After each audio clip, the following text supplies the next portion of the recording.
and welcome to EconVersations. I'm your host, Dr. Dan Sutter of the Johnson Center for Political Economy at Troy University. Law-abiding citizens who want to cooperate with each other in society should follow the law. But what is the source of the law? Today we know of laws passed by our governments, and yet in America and England, the law also had another source, known as the common law. What is the history and nature of the common law, and why is this important today?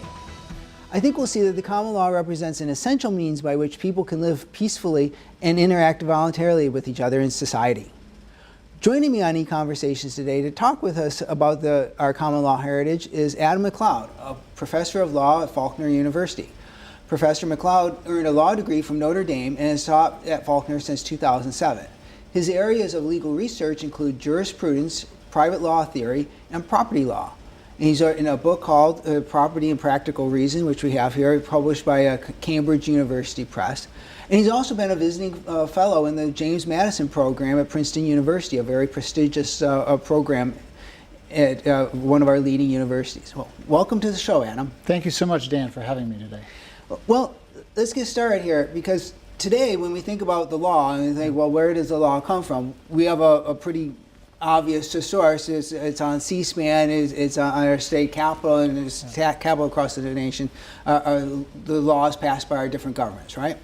That's right. And the technical term in jurisprudence for this is positive law. Mm-hmm. It's law that's posited primarily by a legislative sovereign, Parliament in the case of England, or a legislature or Congress here in the United States.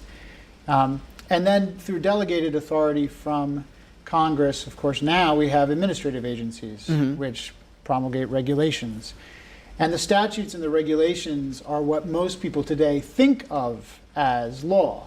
And so if you want to know what the law is, the conventional wisdom is you go and you pull a code book off the shelf, or you go to the Code of Federal Regulations, and you read the statute, you read the regulation, and that's supposed to tell you what the law is. And then if you want to change the law, you would petition Congress, or you try to get a new bill passed and change the law that way as well, right? That's right. That's sort of the prevailing understanding, yeah. Now, if we look historically, we actually have a very different, there's a very different source that laws used to come from in our legal tradition here in the United States, and then also in England, and it's known as the common law. If you could, tell us a little bit about the history and the origins of the common law. Well, the common law, unlike positive law, was historically understood to be unwritten law. Mm-hmm. This is actually an understanding of law that still exists today, though most people don't know much about it. The tradition continues. Mm-hmm. I tried to work within this tradition in my own scholarship. But the unwritten law essentially came from sources other than a legislative sovereign or a state. So the primary understanding of common law was as customary law. Mm-hmm. Customs provided a source of law, a source of normative direction for people, because they were the things that we've always done, the way we've always done it. So the customary norms of the English common law, which were mm-hmm. largely adopted here in the United States at the time of the American founding, were understood to be the law that governed the realm, and then later the American colonies under what was known as the unwritten Constitution of British North America. So this wasn't just the laws that the kings were handing down in England over the years. There was something that was before or separate from the word of the kings. That's right. And there was, of course, long-running tensions between the customs of the people of England and the kings, who wanted to impose their own rules top-down. This, of course, is the genesis of Magna Carta, mm-hmm. Where we find King George being compelled to sign a guarantee that, for example, the people of London would be permitted to preserve their ancient customs and liberties. Mm-hmm. The idea there is that the law long pre-existed King John and long pre-existed mm-hmm. his edicts and declarations. And that where Parliament or the king or a judge speaks the law, it's not creating the law, it's declaring what has always been the law. And the fact that this law was unwritten is sort of also similar to what we refer to as the English Constitution, which, unlike the American Constitution, where you can, have it printed out and see exactly what it says, there was no written English Constitution. Right? That's right. The Constitution of England consisted of those parts of of the unwritten law, which were understood to be above the king and above Parliament. Those parts of law that human sovereigns had no authority to abrogate or to change. You find this actually in our Constitution as well. Our Constitution, of course, is a written Constitution, but it incorporates common law terms and doctrines, some by reference, things like the civil jury guarantee in the Seventh Amendment. Property, of course, has a common law definition in our Constitution, and there are many examples of this. Yeah. And because so many of the American colonies were founded by English settlers coming over, we sort of adopted we imported the common law from England, right?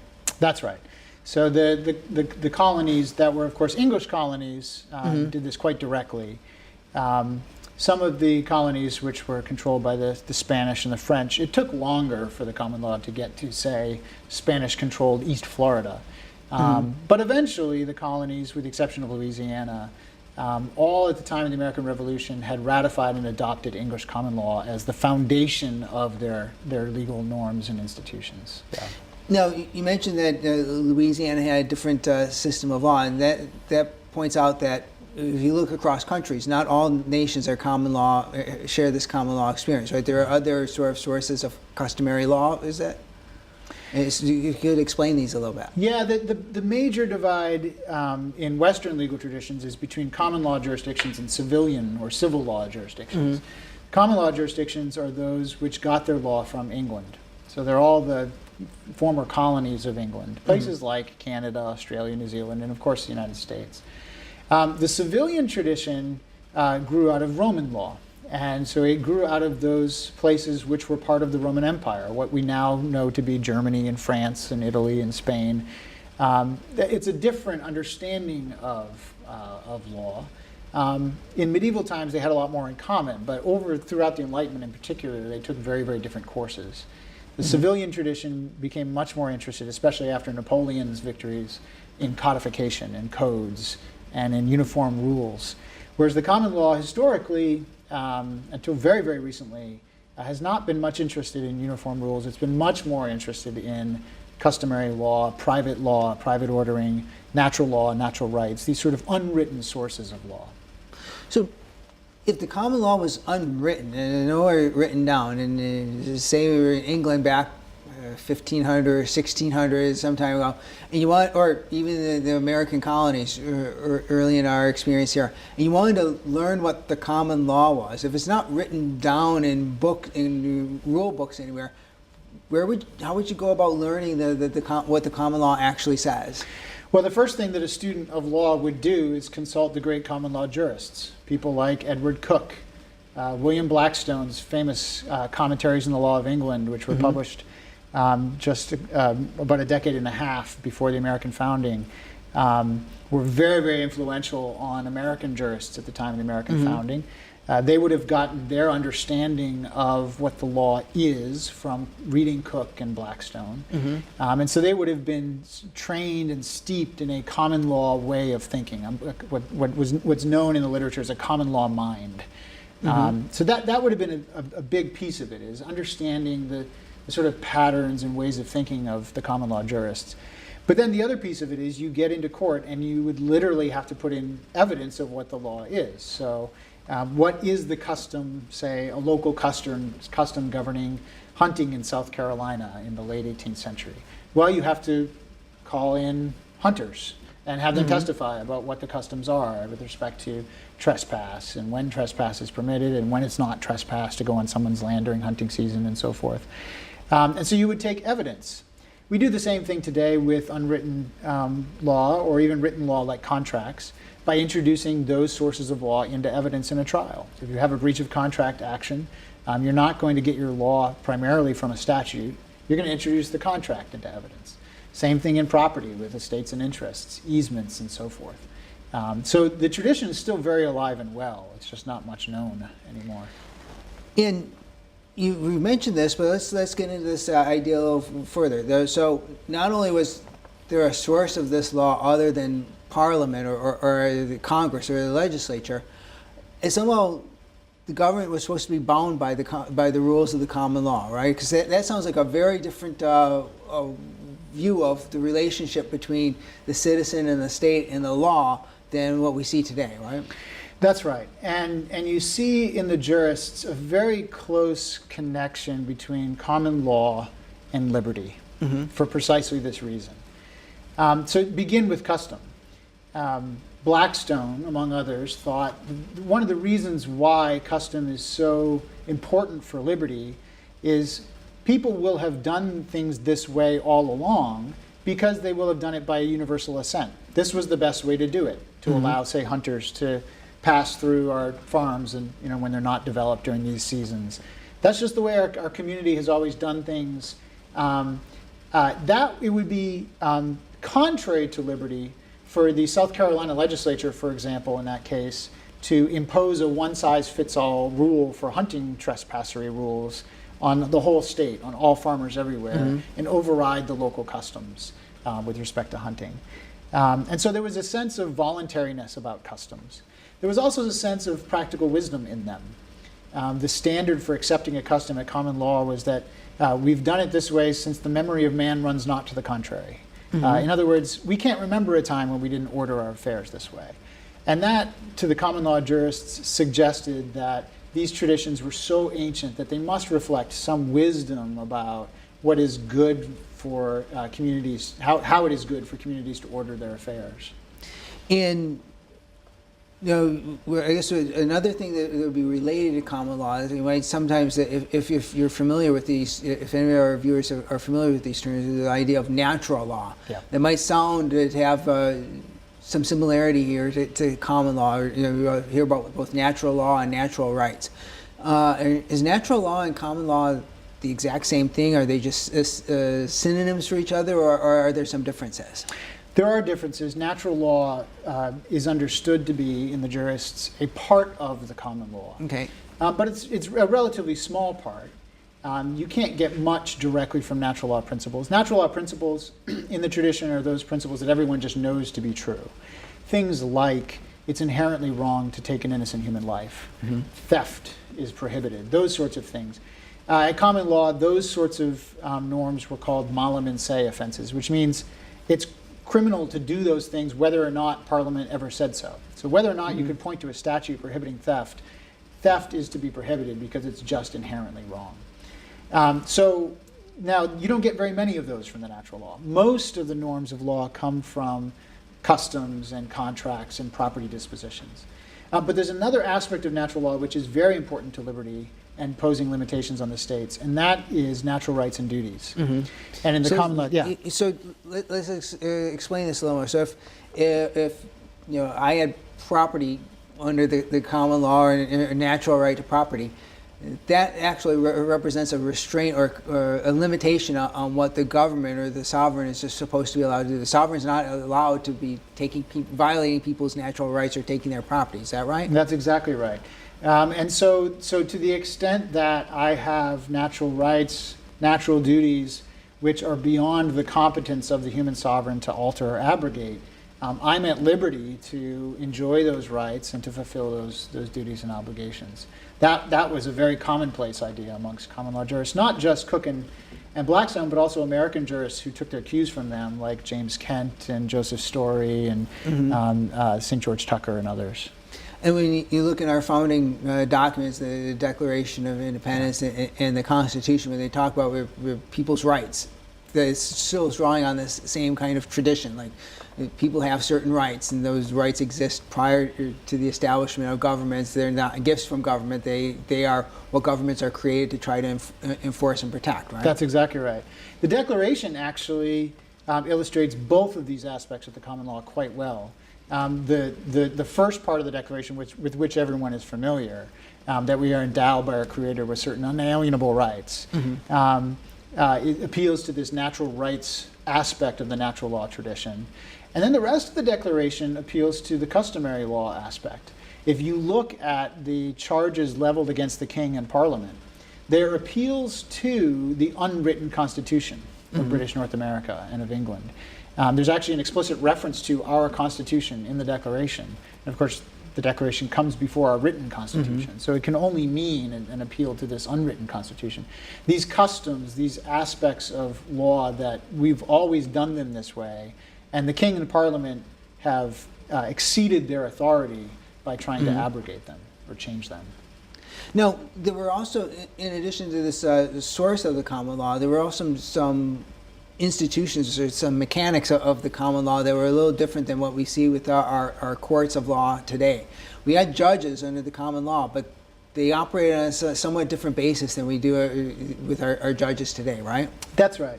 The idea that you hear most commonly today is that the judges make the law. And so when people think about common law, which isn't often enough, they often refer to common law as judge-made law. That's a relatively recent invention. That was not the understanding of the jurists, certainly not the understanding of American lawyers for the first century or more of our history. The idea was that when the judge makes a decision, the judge is declaring law that already exists. And so then the judge's decision is not the law itself. The judge's decision begins with a declaration of a source of law that's external to it, and then renders judgment based upon that pre-existing source of law. And if that's the case, then judicial decisions can be right or wrong, insofar as they accord or not with what the unwritten law actually is. And this gives us, of course, a very different conception of the meaning of judicial precedent. So were judges under the common law bound by what other judges had ruled before them? Not in the way that we would think of a judge being bound today by a statute, regulation, or written constitution. Precedents, decisions which came before, would have been instructive. You would certainly want to read and understand those precedents. You would certainly want, to the extent possible, to make your decision consistent with those precedents, to ensure that you're not departing radically from all of that wisdom that's been handed down to you. But again, the decisions themselves are not the law. They're evidence of the law. And so I'm going to read prior decisions to try to figure out what the law is that they were all trying to describe and declare. And to the extent that they got it wrong, I might actually make a different decision as a judge today than they made, say, 20, 30, 100 years ago. So there are two parts of this. The judge was sort of declaring what they believed the law was and then making a decision based on the facts of the case in hand, right? That's right. And so they had a much clearer distinction between law and judgment than we do. Today, we speak of decisions of, say, the Supreme Court of the United States as if they're law. But that's not really what they are. They're judgments. And then we get opinions from the justices about why the reasons for rendering those judgments. But in order for those judgments to be lawful, of course, they have to be grounded in some law that's prior to the judge's statement of it. So the common law jurist had a much more sophisticated, much more, frankly, coherent way of understanding what it is that judges are doing when they decide cases. And then we also weren't vulnerable to one bad decision necessarily shaping what the law or shaping what decisions are going to be made after that case, or in some sense what we even interpret the law to be, right? That's right. And another piece of this puzzle, of course, is that a lot of the deliberation and judgment was being done not by the judge but by the jury. We get in our Constitution, our written Constitution, codifications of these common law constitutional guarantees to having a jury decide your case. The Sixth Amendment for criminal cases, the Seventh Amendment for civil cases. That came from English customary law. And the idea was that the jury, composed of your peers from the community, draws upon the practical wisdom of the community. And a jury verdict doesn't have to be consistent with a prior jury verdict. Right. And so juries are free to resolve these cases on a case-by-case basis based upon the facts of the particular case. Whereas a legislature or an administrative agency has to come up with a uniform rule which applies to everyone the same. Juries are not bound by those constraints. And so there's a lot more room to correct errors, to sort of gradually develop our understanding of these areas of law. And so I guess that's important to point out that the jury is an important safeguard of our freedom, and certainly the founders and the people in England before that would have recognized that the jury was a really important way to protect people against abuses by the crown or by the government, right? And this is one of the complaints in the Declaration, is the king is dragging us over to England and trying us before English juries. Well, we're not Englishmen. We're Americans. We're colonists here on the North American continent. We have a right under the common law constitution to have our cases resolved in our own communities by our neighbors who share the same customs and values and institutional practices that we do. So if the law, so we have a sense of what the law sort of was, or since it was unwritten, and how judges were discovering this law, how is it that the common law changed? Because I mean, you certainly would have changing circumstances as society developed and new technologies come along, the automobile, railroad in England and the United States. And so how would the common law adapt to changing society? Well, the change has to maintain continuity because the unwritten law is what it is. So I'll give you an example that I teach to my students every year in property. There's a doctrine in English common law that whoever owns the soil also owns everything above the soil and everything below the soil, to the sky and to the depths. Well, until airplanes were invented, you could take that quite literally to mean that if I own the soil, I get to keep you out of the airspace above and the subterranean surfaces below. But then when you start exploring for minerals and oil under the soil, when you have airplane overflights, these new technologies start to push against that sort of simplistic understanding of the doctrine.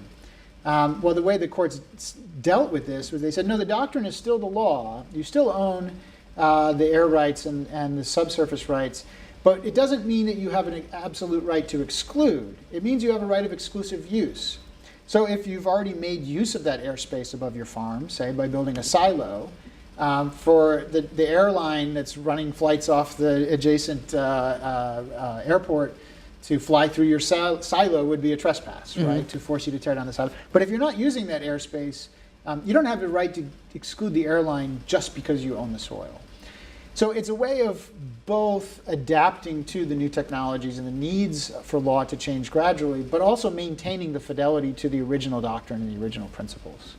And so because one of the things as an economist that struck me as certainly different, and I initially thought odd, but now I don't think it's quite so odd, learning about the law, was how cases really did stick to the facts in hand. I mean, when judges were making decisions where it's limited to the facts of the present case. And that was a way to help, I guess, as opposed to laying down general principles, because you lay down this idea that you own the property goes from the heavens to the depths. You might have laid something down in law that can't be adjusted, or you laid something down in concrete that can't be adjusted when new technologies arise and the world's changed, right? That's right. Or to correct for moral errors, great moral errors. Of course, slavery was a great example of this in the 19th century. But no, that's precisely right. And you find what's interesting is until very recently, judicial opinions in the common law tradition were pretty short. As compared to what we see now. If you see a landmark decision from a state Supreme Court or the Supreme Court of the United States now, it can be 100 to 200 pages long if the question is considered important enough. Judges didn't have that same sort of understanding of themselves as sovereigns over these questions. It's enough for me to decide the case that's before me now, and then we'll leave the next case for later. Now, I mean, this whole idea what is going on with this common law sounds very much like something we talk about often on this show, the idea of a spontaneous order. We had this system of law, but nobody was laying it down. It wasn't a design law. It wasn't all being issued forth by the king or any royal authority. Yeah. But it existed, and it evolved, and it was, in a sense, all there, but nobody had authority over it, nobody planned it, right? Yeah, so I think that's an important difference between our understanding of law and the law that existed then. Of course, it depends upon a prior understanding of things like natural law and custom being independent of our judgment about them.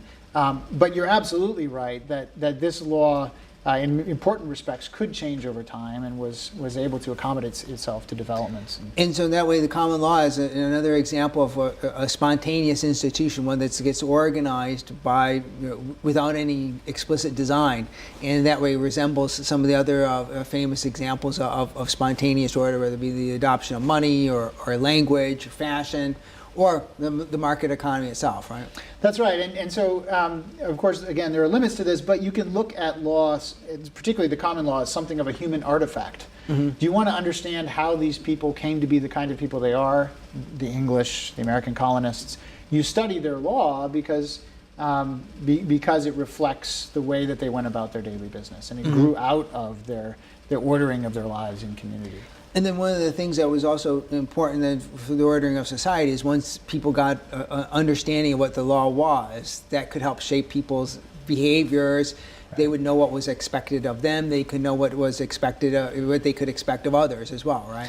Yeah, this of course was Tocqueville's great praise for the American legal institutions, particularly the civil jury, but other legal institutions as well, that by participating in their own legal ordering and their own legal judgments, the Americans constituted themselves, made themselves the kind of people who took legal ways of thinking into their daily affairs, became much more civic-minded, became much more capable of exercising leadership in their communities from the ground up in voluntary associations and in non-voluntary associations like their family or their religious communities. Yeah. Now, we've already hinted at this some because common law evolved, but I mean, you could have a view of it, look back at what was was happening in England in the past, and say like, oh well, this might have been nice back in a day, when England had kings and queens, and kings and queens had actual power, and back in a day long gone, and it really couldn't deal with any of the problems of modern society. But that's really not true, is that? It's not, and the example suggested by your slide here, of course, ways of dealing with environmental pollutants, ways of dealing with resource management or resource conflicts. Common law has very sophisticated norms and institutions to deal with these sorts of things. Norms like the doctrines of waste and nuisance, riparian overuse, those sorts of things. And then institutions of private ordering, mechanisms of private ordering like the easement or the servitude. Ways for people and their lawyers to go about ordering their affairs for the long-term care of their resources and their communities.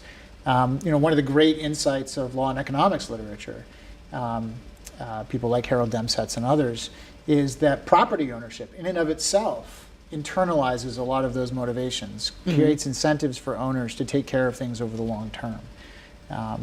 So there are ways to order our use of resources that are much more consistent with our moral obligations to future generations, and care for the environment and those sorts of concerns that are there in the common law itself. And I guess one of the things I just want to close with is this idea that there's a lot of wisdom in the common law, right? There's a lot of received knowledge that's been built up over the decades, right? Yeah, no, that's exactly right. And I and a few of us others in the academy are trying to revive the tradition of studying it for that reason. We think the common law mind is worth preserving and worth passing on to future generations. And I think it really is, as you suggested, it's really a way in which people can order their affairs to be able to interact with each other without the power of the state, or without having to use conflict against one another, right? Yeah, and I think that's an important sense of what it means to be human, right? Yeah, very much. Yeah. Well, I'm glad we had a chance to talk about this here today, so thanks for coming on the show, Adam, and thank you for joining us. Join us again next time for another EconVersations.